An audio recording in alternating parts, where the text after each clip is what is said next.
제대로 된 믿음이 없으면 고생합니다. 다시 한번 더 해보겠습니다. 제대로 된 믿음이 없으면 고생합니다.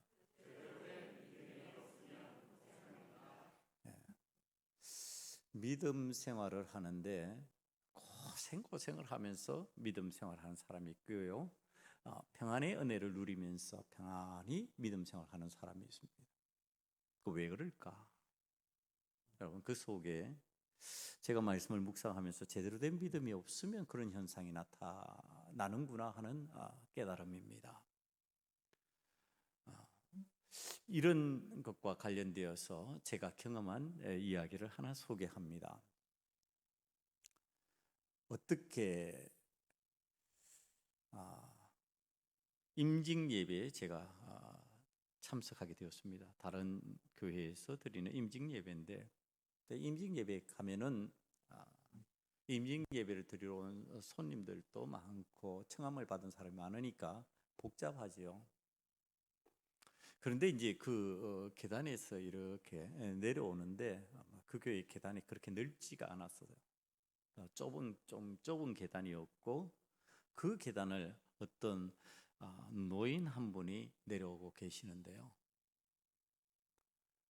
그 노인이 한 손에는 지팡이를 짚었어요. 그리고 한 손은 그 계단 봉을 잡고 있었습니다. 한 걸음 한 걸음 내려가는데 우리는 그냥 한 걸음 한 걸음 막 이렇게 내려가잖아요. 덥석덥석. 근데 뒤에 사람들이 이렇게 밀려 있어요. 그래서 제가 내려가다가 가만히 살피니까 이분이 한 걸음을 올리는데 발이 힘이 없고 이 다리가 힘이 없으니까 떨리는 걸음으로 그 계단을 내려가는 거예요. 그래서 제가 가끔 이제 그런 분들을 보면은 업고 내려갑니다. 업이라고 그래서. 그래서 이제 그때도 어르신 제게 업히시죠. 제가 업고 내려가겠습니다. 그러니까 이분이 이제 자기가 걷기 힘들었는데 업어준다고 그러니까 이제 업힌 겁니다. 자, 이 업고 이제 내려가는 중이에요. 업고 그러면 내려가는데 다른 때 노인분을 업었던 느낌하고 다른 거예요. 그럼 무게가 굉장히 나가서 못 업으실 그럴 분도 아니고요. 이 노인 양반이 이 어르신이 그렇게 건장한 분도 아니었는데 자꾸 이렇게 뒤로 이렇게 젖혀지는 느낌이 들고 뒤에서 땡기는 느낌이 드는 겁니다. 굉장히 업고 내려가면서 조심스러운 거죠.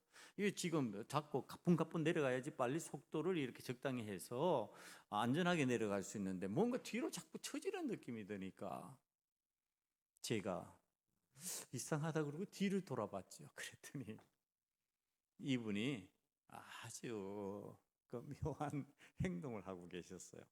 한 손에는 지팡이를 짚으면서 제 목을 이렇게 감싸고 있었고 한 손으로 계단 봉을 잡고 있는 겁니다. 본인 생각에는 불안하셨겠지. 불안하니까 계단 봉을 잡고 자기는 안전하기 위하여서 내려오는데 이 속도 조절을 자신이 하는 겁니다. 자꾸. 그러니까 업혔으면은 업힌 사람의 속도에 맞춰야 되거든요. 거기에 의지해서 그 업은 사람이 속도를 조절하면서 계단을 내려가게 만들어줘야지 뒤에서 그것을 조절해버리면은 이제 이게 잘못하면 진짜 사고가 나는 거죠. 그래서 제가 고개를 뒤로 돌리고 얘기하는 겁니다. 어르신, 그 손 놓으세요. 봉 잡은 손 놓으세요. 그래야 안전합니다. 그런데도 안 놓으셔요. 아니, 놓으셔야 됩니다. 놔야지 제가 안전하게 내려갈 수 있습니다. 뭐 뒤에 사람들은 이렇게 밀려서 지금 오고 있는데 지금 그러시고 계시는 거예요.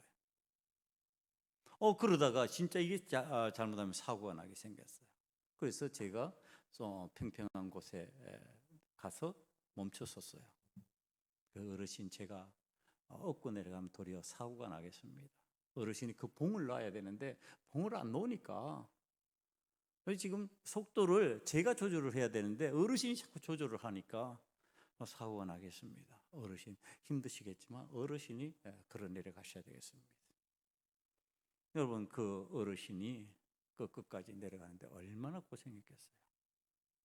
이 목사가 업고 내려갔으면 가뿐하게 그냥 내려가잖아요. 그런데 그게 안 되는 거죠. 자, 이 일을 경험하면서 하나님과 우리의 관계가 생각되었던 기억이 있습니다. 우리가 하나님을 믿고 하나님을 의지해서 살아가다 보면은 우리의 인생길에서 믿음의 사람들은 다 느끼는 겁니다.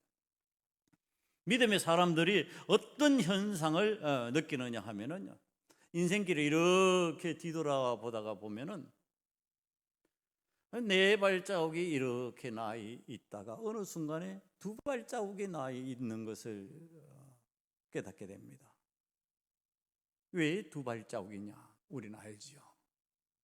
이때 굉장히 내가 힘들었는데 우리 주님께서 나를 업으셨구나. 나를 업고 지금 이 어려운 고비를, 이 힘든 고비를 넘어가고 계셨구나. 나는 지쳐서 주저앉았는데, 나는 힘이 없어서 내 걸음으로 걷지 못하겠다고 포기했는데 우리 주님께서 나를 업으시고 이것을 건너가신 자욱이구나. 이건 믿음 생활하는 사람들은 뒤를 돌아보면 다 아는 내용입니다. 여러분, 그런데 이제 우리들이 그런 현상들을 경험하면서 우리들이 어떤 방식으로 그때 내가 어떤 행동을 했는가, 지금 그런 순간이라면 지금 내가 어떤 행동을 하고 있는가예요. 지금 내가 그런 삶의 모습으로 살아가고 있다면, 그런 상황이 되었다면 나는 과연 봉을 잡지 않고 내 손의 지팡이를 내려놓고 주님의 등에 완전히 기대어서 그렇게 그 위기의 순간을 넘어가고 있는가? 여러분, 돌이켜보면 놀랍게도 많은 경우에 나는 여전히 내 손을 펼쳐서 그 계단에 봉을 잡은 어르신과 같이 봉을 잡고 있고, 내 손에 지팡이를 내려놓지 못하고 여전히 언젠가는 또 쓸 날이 오겠지 하는 두려움 때문에 한 손에는 지팡이를 잡고 있더라고 하는 사실입니다. 우리들이 그런 상황에, 그런 모습으로 과연 하나님을 기쁘시게 할 수 있을까? 히브리서 11장 6절의 말씀을 보면 이렇게 우리에게 말씀하십니다. 믿음이 없이는 하나님을 기쁘게 하지 못하나니, 기쁘시게 하지 못하나니. 믿음 없이는 하나님을 기쁘시게 할 수 없다. 믿음 없이는 하나님을 영화롭게 할 수가 없다. 여러분, 지금 주님의 등에 업혀서 내가 여전히 나의 수단과 방법을 내려놓지 못한다면, 지팡이라는 수단을 내려놓지 못한다면, 봉을 잡는 그 방법을 내려놓지 못한다면 우린 주님의 등에 업혀 있는 것 같은데, 주님께서 능히 나를 업고 내려가실 수 있지만 너 여기에서 네가 걸어가야 되겠다 그러고 놓는 상황이 된다고 하는 사실. 그렇게 믿음 생활하면, 그런 신앙 생활하면 어떻게 되냐? 신앙 생활하면서도, 믿음 생활하면서도 고생 엄청 많이 한다는 겁니다. 안 해도 될 고생한다는 얘기를 하는 거예요. 주님의 등을 우리가 이용해서 그 넓고 편안한 등에 기대어서 넘어가면 쉽게 넘어갈 일을, 쉽게 믿음으로 극복할 수 있는 일을 극복을 못한다는 얘기를 하는 겁니다. 내가 씨름하면서, 내가 염려 속에서, 근심 속에서 내가 균형 잡으려고 하고 내가 속도를 조절하려고 하니까 이게 엄청 힘들어지는 일이 되어버리는 겁니다. 오늘 성경 말씀은 하나님께 업혀서 하나님의 등에서 모든 것을 하나님 앞에 맡기고 하나님께 온전히 의지한다는 것이 무엇인지, 내가 수단으로 여기던 지팡이를 놓는다는 것이 무슨 뜻인지, 내가 방법으로 선택한 봉을 잡는 것을 놓는다는 것이 무엇인지 가르쳐 주려고 성경이 소개하는 인물 두 사람이 오늘 성경에 등장합니다. 그 한 사람이 아브라함이요, 또 한 사람이 다윗입니다. 왜 아브라함과 다윗일까? 제가 한 주는 신약을 전하고 한 주는 구약을 전하는데, 이 다윗과 아브라함을 함께 다루기 위하여 이 로마서를 이번 주에 신약으로 그냥 선택해서 전달을 합니다. 그 이유는 아브라함을 통해서 인생의 짐을 지고 힘들어하는 사람으로 그 짐의 문제를 해결하는 방법을 지금 성경이 가르쳐 주는 것을 찾아내자는 거예요. 또 하나는 다윗이라고 하는 인물이 죄의 짐을 지고 힘들어하는 사람인데, 그가 그 문제를 제대로 된 믿음으로 해결하는 방법을 로마서가 가르치는데, 이 말씀이 가르치시는데, 그것을 지금 우리가 밝히 보자는 뜻입니다. 아브라함은 인생길을 가는데 하나님의 약속을 받습니다. 하나님과의 약속을 체험합니다. 그게 창세기 13장 16절에 등장하는데, 여호와 하나님께서 아브라함에게 나타나셔서 내 자손을 땅의 티끌만큼 많게 해주시겠다, 그렇게 셀 수 없이 많게 해주시겠다 약속하십니다. 그게 하나님의 약속이니까 하나님의 약속을 이제 내 삶에 받아들이는 방법이에요. 이 아브라함이 이때만 해도 어떤 자신의 방법을 제시하느냐 하면은, 내 종 나의 충직한 종 엘리에셀이 나의 후사가 되어 저의 모든 것을 물려받을 것입니다 하고 창세기 15장 2절에 얘기합니다. 하나님, 나에게는 아들이 없습니다. 아들이 없어서 땅의 티끌만큼 많게 해주셨다고 하는 하나님의 뜻을 이룰 수가 없으니까 내가 나의 종 엘리에셀로 인하여서 그것을 이루시면 되겠습니다. 하나님께서 나의 후사라고 말씀하셨는데 내가 내 방법을 지금 제시하는 겁니다. 그건 후사가 아니고 뭐였다고요? 종이라고요. 아니, 하나님께서는 그럼 아들과 종을 차별하시냐? 아니, 차별한다는 얘기를 하고자 하는 것이 아니라 방법론을 얘기하는 거예요. 하나님의 방법은 후사예요. 아들로 말미암아였어요. 그러나 지금 이 아브라함은 나의 종이 있습니다. 충직한 종입니다. 아들만큼 믿을 수 있는 종입니다. 그리고 방법을 제시하는 거죠. 여러분, 이게 하나님께서 원치 않는 방법입니다. 우리는 신앙생활을 하면서 자꾸 이런 방식을 얘기하는 겁니다. 하나님께서 후사 아들로 인하여, 그러면 아들로 인하였어요. 후사는 아들로 가능한 거예요. 그런데 내가 내 방법으로 내가 생각하기에 그건 안 되는 일이에요. 그러니까 그 다음에 제시하는 거, 내가 할 수 있는 게 있어요. 그게 뭐예요? 종이 있어요. 하나님 신실한 종입니다. 믿을 만한 종입니다. 내가 보기에 그만한 종 없습니다. 그러고서 내놓는 거지요. 여러분, 이때 여호와 하나님께서 아니다, 종 말고 아들, 내 몸에서 태어나는 자가 내 재산을 물려받을 것이다. 창세기 15장 4절에서 그렇게 말씀하십니다. 그 사람이 내 상속자가 아니라 내 몸에서 날 자가 내 상속자가 되리라. 너희 상속자는 종 아니야, 후사야. 그러니까 아브라함이 방법 제시했다가 어떻게 해요? 거둬들여요. 하나님, 제가 그렇게 믿습니다. 여러분, 이거지요. 우리가 어리석어서 내 방법을 제시해요. 신앙생활을 하면서 예의 없이 그런 경우들이 많이 있어요. 그러나 하나님께서 방법을 가르치시면, 아니, 그거 말고 후사라니까, 아들이라니까. 아멘. 자, 이렇게 된 거죠. 그런데 자, 이제 이 믿음의 두 번째 단계를 봅니다.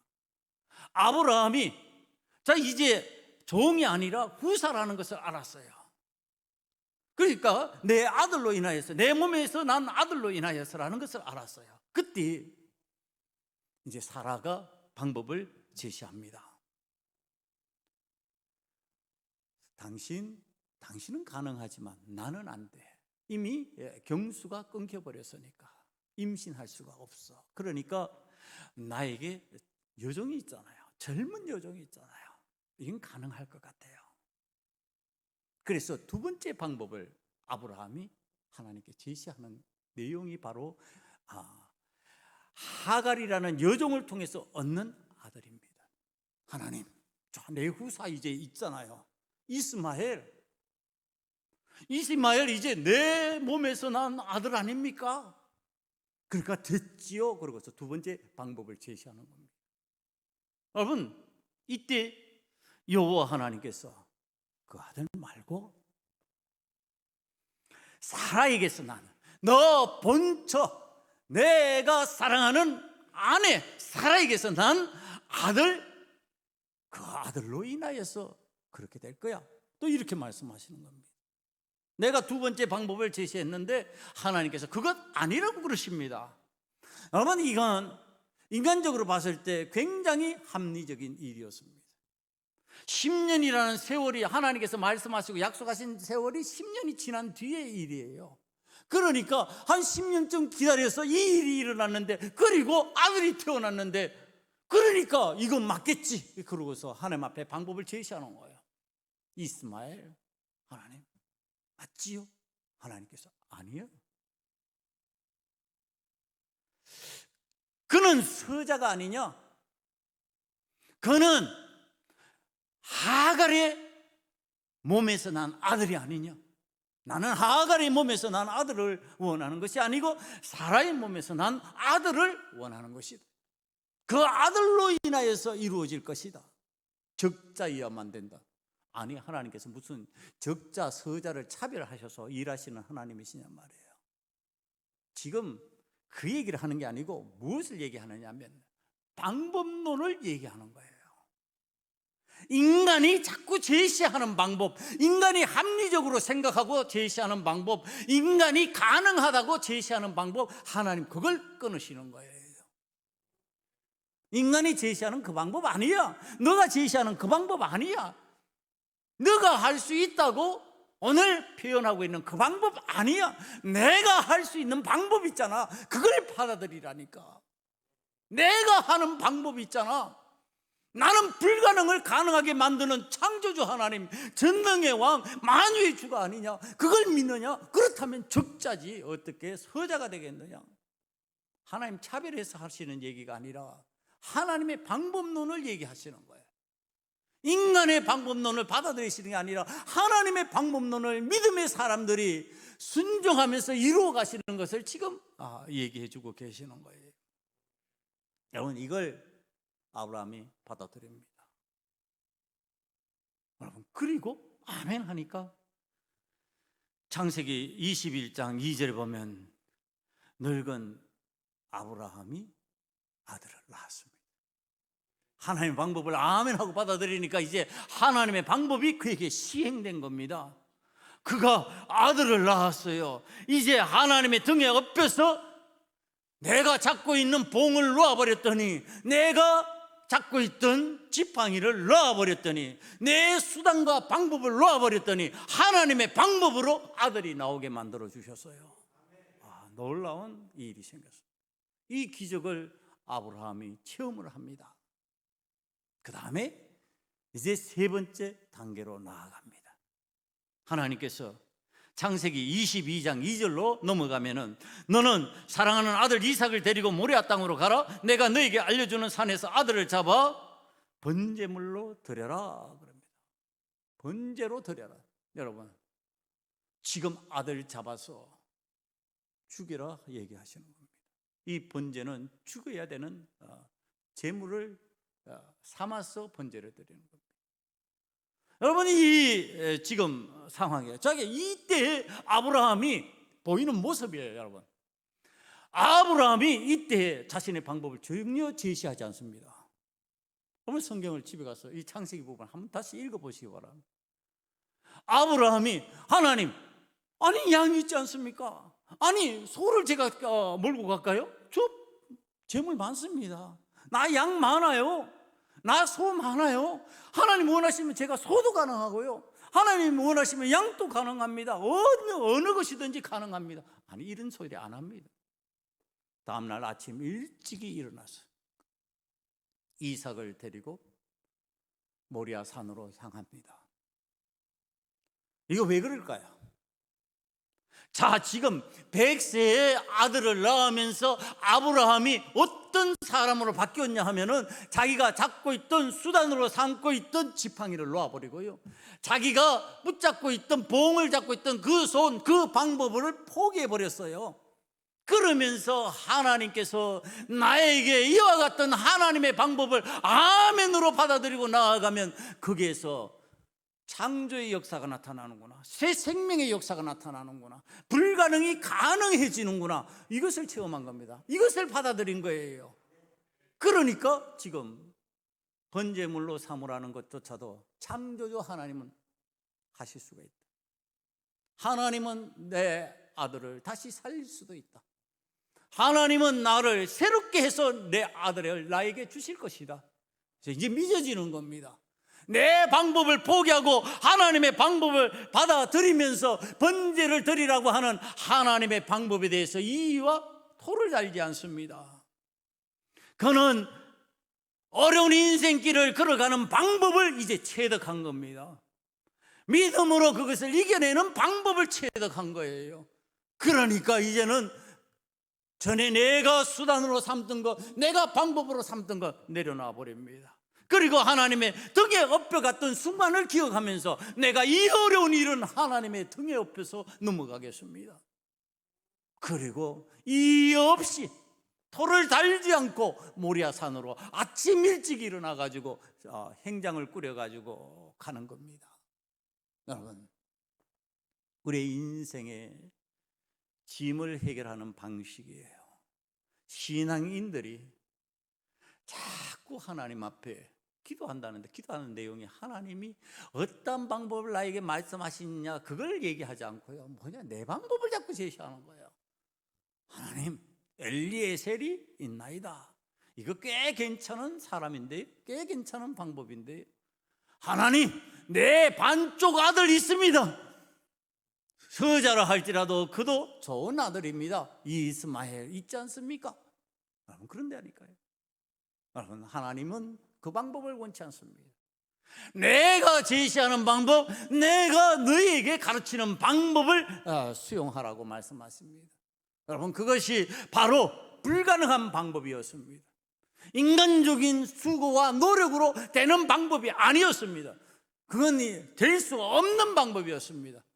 그러나 되는 방법입니다. 하나님을 믿고 하나님의 뜻을 따르기로 수용하고 내 방법을 내려놓고 내 수단을 내려놓으면 가능한 일로 바뀌는 일이었습니다. 여러분, 그 방법을 아브라함이 받아들이고 이제 하나님의 등에 업혀서 문제를 해결해 나아간 겁니다. 여러분, 이 내용이 바로 3절 말씀을 오늘 가르치는 내용입니다. 성경이 무엇을 말하느냐? 아브라함이 하나님을 믿음에 그것이 그에게 의로 여겨진 바 되었느니라. 우리가 하나님 앞에 의롭다고 하는 것이 무엇이냐 하면은 내 방법을 자꾸 제시하는 게 의로운 게 아니라 하나님의 방법을 수용하고 내 수단과 방법을 내려놓는 것이, 그것이 하나님 앞에 의롭다고 인정받는 내용이었어요. 여러분, 우리 소금언약교회 성도들은 하나님 앞에서 아브라함의 믿음으로 의롭다함을 받는 하나님의 사람들 되시기를 간절히 축원합니다. 여러분, 그 의롭다함이 무엇으로 됩니까? 믿음으로 되는 거예요. 믿음으로. 그 다음에 두 번째 등장하는 다윗의 고백인데요, 다윗이 이 아브라함의 믿음을 전수받은 사람입니다. 아브라함의 방법으로 살아가는 내용을 아는, 그래서 중심이 하나님 앞에 바로 서 있는 사람이었어요. 근데 이 중심이 바로 서 있는 사람도 마귀의 관계가 들어오면은요 넘어지는 수가 있는 거예요. 그 넘어짐이 우리아의 아내 밧세바의 사건입니다. 넘어질 수 없는 사람이 넘어져 버린 거예요. 마귀의 관계에 넘어가면 그렇게 되는 겁니다. 자, 이럴 때 그가 그것을 어떻게 넘어가야 되겠다? 자, 이제 수렁에 빠졌잖아요. 제 수렁에 빠져버렸어요. 하나님 원치 않은 자리에 깊이 들어가 버린 거예요. 자, 이걸 어떻게 넘어갈 것인가?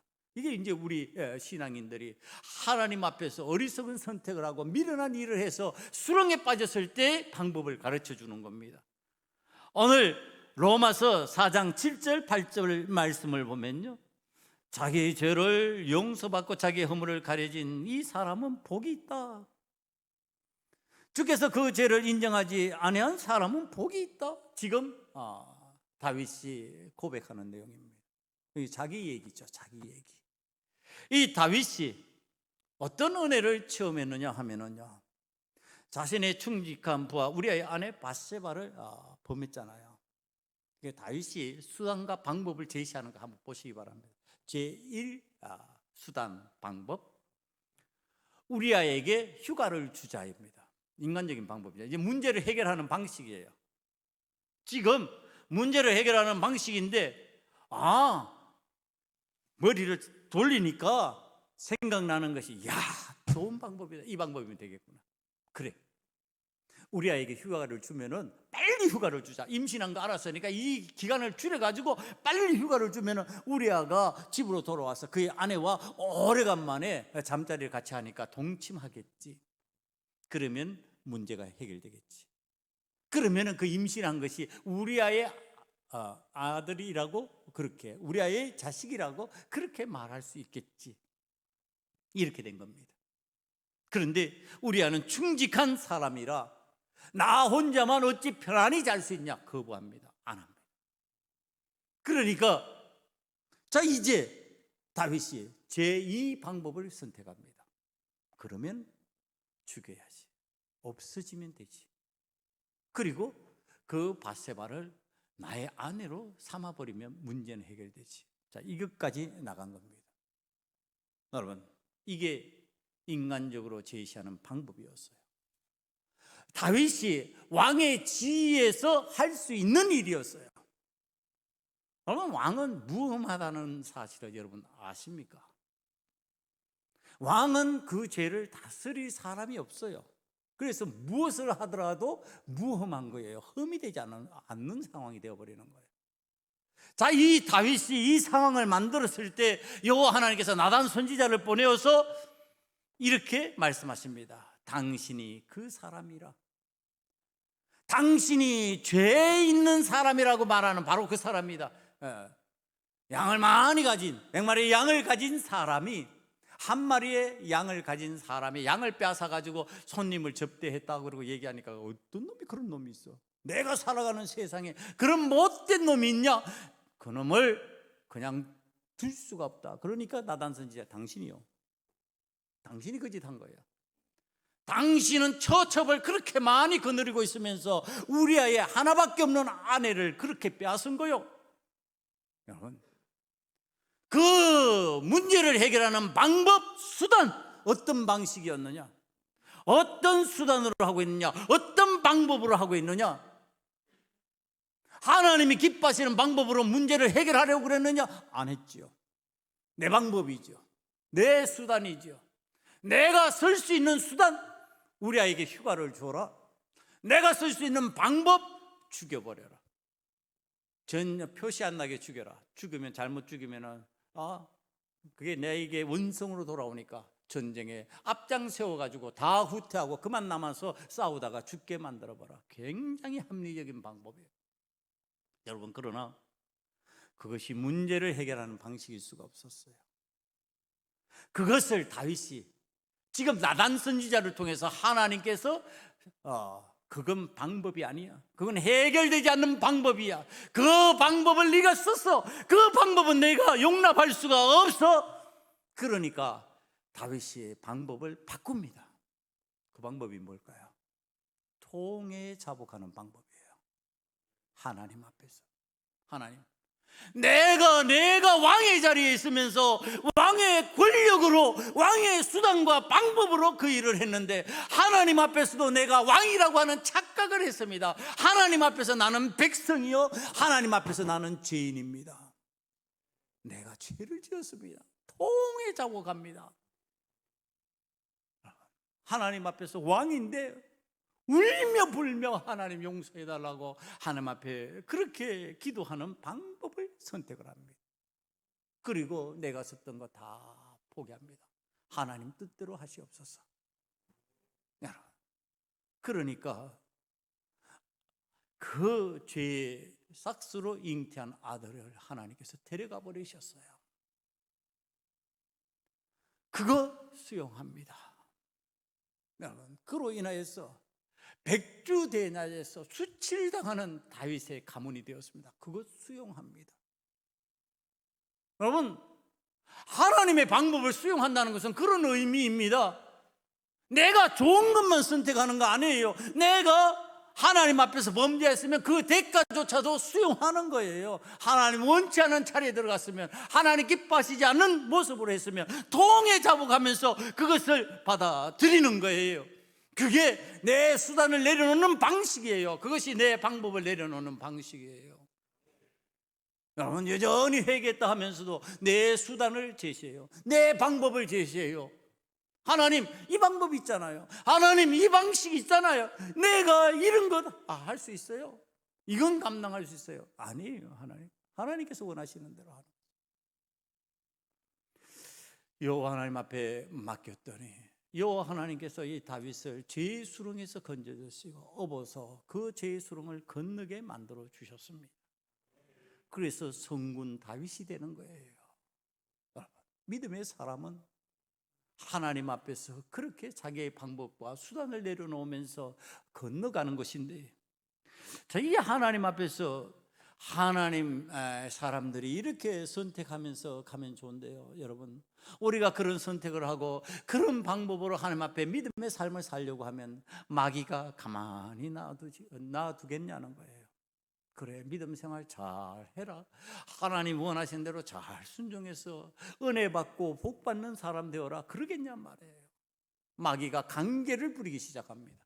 그 관계를 부릴 때 나타나는 현상이에요. 어떤 거냐? 내가 믿을 수 없는, 믿으면 안 되는 거, 의지하면 안 되는 거, 내가 업히면 안 될 대상에게 업히게 만들어 버리는 거예요. 그러면 이거에 관한 이야기가 있어서 소개합니다. 우리가 믿을 걸 믿어야 되는데 믿을 걸 믿지 아니하고 엉뚱한 것을 잘 믿어버리면 일어나는 일이에요. 지금은 차량들의 내비게이션을 보면 참 성능이 좋습니다. 이게 성능이 좋아가지고 거의 잘 실수하지 않는데, 가끔씩 오류가 날 때가 있기는 있지만은 거의 잘 일어나지 않는데, 이 내비게이션 성능이 별로 좋지 않을 때의 일입니다. 그러니까 자기 기계가 길을 인도한다는 사실을 알아요. 그런데 이제 길에 익숙하지 못한 사람은 이 내비게이션에 의지해 나가는 것이 참 편하거든요. 그런 대로 이 사람이 이 성능이 좋지 못하던 시절에도 내비게이션이 하는 대로 평상시에 가니까 참 길 인도를 자기의 길을 가는 방식보다 훨씬 편하게 잘하는 것 같아서 이제 전적으로 의지하고 이 내비게이션을 따라서 운전하기 시작합니다. 여호와는 나의 목자시니 나를 인도하시는 것, 그것 못지않게 내비게이션이 나를 인도하시니 그 길을 걸어가기 시작합니다. 그 길을 가기 시작합니다. 자, 이제 어느 날 이 내비게이션이 인도하는 대로 이 차량이 언덕길을 오르고요, 험한 길을 오르기 시작했습니다. 그러니까 조금 이상하다 생각은 들죠. 이게 아닌 것 같은데? 그러면서도 내비게이션을 믿으니까 이 차 주인이 자신의 이 기계 내비게이션이 인도하는 대로 가기 시작합니다. 그러다가 차가 자동차 안전지대에 부딪히면서 이상하다, 이거 잘못됐구나, 뭔가 이렇게 느낍니다. 여러분, 자동차 운전을 하다 보면 안전지대를 만들어 놓고요, 차량이 사고 날 수 있는 위험성을 예방해 놓은 곳이 있습니다. 근데 거기에 이제 차가 부딪히면서 이거 아닌데, 그러고서 내려와서 그 앞 상황을 봤습니다. 깜짝 놀랐습니다. 자신의 차가 낭떠러지 바로 앞에 서 있는 겁니다. 불량 내비게이션을 철저히 믿었던 이 사람이 죽음의 문턱에 도달했다가 겨우 살아난 겁니다. 여러분, 지금 완전하지 못한 대상을 믿은 사람의 위험성입니다. 우리가 믿고 의지할 수 있는 완전하신 분은 하나님 외에는 없습니다. 우리의 구주 예수 그리스도 외에는 없습니다. 나머지는 다 불완전합니다. 나머지는 다 불완전하기 때문에 그걸 믿고 의지하면은요, 위험 상황이 내 삶에 도래합니다. 여러분, 사람을 믿고 의지한다고요? 아니, 사람은 불완전해요. 사람은 사랑할 대상이지 믿음의 대상이 아닙니다. 믿을 분은 오직 여호와 하나님 한 분밖에 없습니다. 오직 구주 예수님밖에 없습니다. 그분만을, 그 주님만을 믿고 나아가야 되는데, 우리 세상을 살아가다 보면 이건 믿어라 저건 믿어라 하고 제시하는 마귀의 관계가 자꾸 내 귀에 들립니다. 마치 그걸 믿으면 문제를 해결해 나갈 것 같은 그런 생각이 듭니다. 왜 그러냐? 마귀가 속삭이는 말은 달콤하기 때문에 그렇습니다. 여러분, 달콤하다고 그걸 즐겨 먹으면 일어나는 현상 알지요? 왜 우리는 어릴 때 그 위험성을 잘 몰라가지고요, 뭐 사탕이 있으면 사탕을 끝없이 먹었던 기억들이 나요. 요즘에는요, 젊은 부모들이 절대로 아이들한테 사탕 잘 안 먹입니다. 왜? 입에는 달지만 속으로 들어가서 별로 좋지 않다는 것을 알기 때문에 그런 거지. 여러분, 마귀의 관계는 내 입에서 단 것 같은데 속으로 들어가면 병을 일으킵니다. 내 삶을 망가뜨려 버립니다. 우리를 하나님의 뜻대로 살지 못하게 만들어 버립니다. 사랑하는 성도 여러분, 우리가 의지하고 우리가 엎을 수 있는 분은 오직 여호와 하나님밖에 없다고 하는 사실을 믿음으로 받아들이시기를 간절히 축원합니다.